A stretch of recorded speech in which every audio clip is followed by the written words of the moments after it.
বর্তমানে কিন্তু দেশের কোথাও সত্য প্রভাবন নেই। হ্যাঁ, আজকে সর্বনিম্ন তাপমাত্রা দেশে যেটা রেকর্ড করা হয়েছে 12.8 ডিগ্রি যশোরে, এবং ঢাকায় সর্বনিম্ন তাপমাত্রা 16.3 ডিগ্রি। হ্যাঁ, তার মানে কি, তাপমাত্রা যখন 10 ডিগ্রির নিচে নেমে যায় তখন আমরা সেটাকে সত্য প্রভাব বলি, কিন্তু এখন বর্তমানে দেশের কোথাও সত্য প্রভাব নেই। তারপরেও কিন্তু মানুষের মধ্যে কিন্তু তীব্র শীত অনুভূত হচ্ছে। গতকালকে তাপমাত্রাটা বেশি ছিল, তবে আজকে দিনের তাপমাত্রাটা কমে আসছে। তারপর দেখতে পাচ্ছেন আকাশে কুয়াশাচ্ছন্ন আকাশে, এবং কুয়াশার সঙ্গে কিন্তু মেঘও আছে। মেঘ এবং কুয়াশা থাকার জন্য কিন্তু দিনের তাপমাত্রাটা অনেক কমে গেছে। এর ফলে কী হচ্ছে, দিন এবং রাতের তাপমাত্রাটার পার্থক্যটা অনেক কমে আসছে। এই জন্য মানুষের মাঝে কিন্তু তীব্র শীত অনুভূত হচ্ছে। যখনই কুয়াশাটা কেটে যাবে, সূর্যের আলো আসবে, মানুষের মধ্যে থেকে কিন্তু এই তীব্র শীতের যে অনুভূতি, এটা অনেকটা কমে আসবে। এবং বর্তমান যে পরিস্থিতিটা দেখা যাচ্ছে, এটা আগামী 2 থেকে 3 দিনে ইয়েটা থাকবে, তবে এর চাইতে খারাপ হওয়ার সম্ভাবনা কম।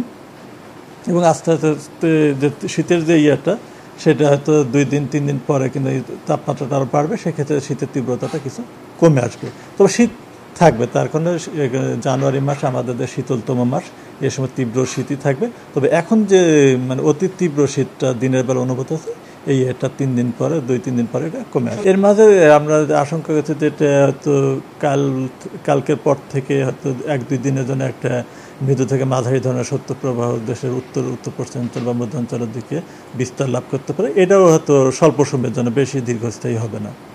তবে আগামী 3 দিন পরে মানে শীতের তীব্রতাটা কিছুটা এখন যেটা হচ্ছে এটা কমে আসবে, তবে শীত থাকবে। জানুয়ারি মাস এটা শীত থাকবে। ঢালাইয়ে দৃঢ়তা, নির্মাণে নিশ্চয়তা, প্রিমিয়ার সিমেন্ট, ঢালাইয়ের রাজা।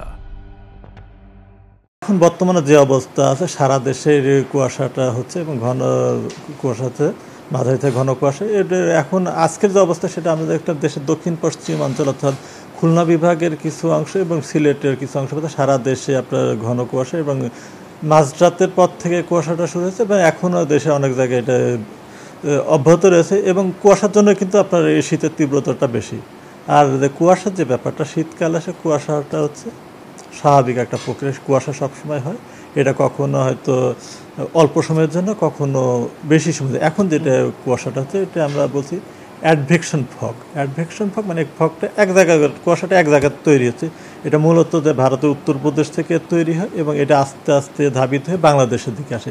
গতকালকে কিন্তু এরকম কুয়াশা ছিল না, কিন্তু এটা উত্তরপ্রদেশে, বাংলাদেশে, বিহার পর্যন্ত এসছিল। আমরা গতকালকে আমরা বলছিলাম যে আজকে সারা দেশে মাঝারি থেকে ঘন কুয়াশা হবে, এবং এই ঘন কুয়াশার ফলে কিন্তু শীতের তীব্রতাটা দিনের বেলা বাড়বে, এবং অন্যান্য যে বিমান চলাচল বা রাস্তাঘাটে যান চলাচল এবং অভ্যন্তরীণ নৌ চলাচলে সাময়িকভাবে বিঘ্ন ঘটার কথা আমরা গতকালকে উল্লেখ করেছিলাম।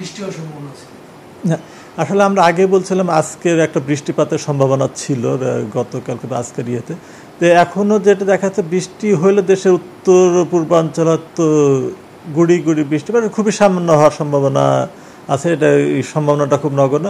তবে বৃষ্টিপাতটা না হওয়ার জন্য কিন্তু এই ঘন কুয়াশাটা একটু বাড়ছে। তার আমরা আশঙ্কা করছিলাম যে একটু বৃষ্টিপাত হতে পারে, কিন্তু বৃষ্টিপাত না হওয়ার জন্য কিন্তু যেহেতু বাতাসে ময়েশ্চারটা বাড়ছে, এবং এই ময়েশ্চারটা কিন্তু আপনার ঘন কুয়াশাতে রূপ নিয়েছে।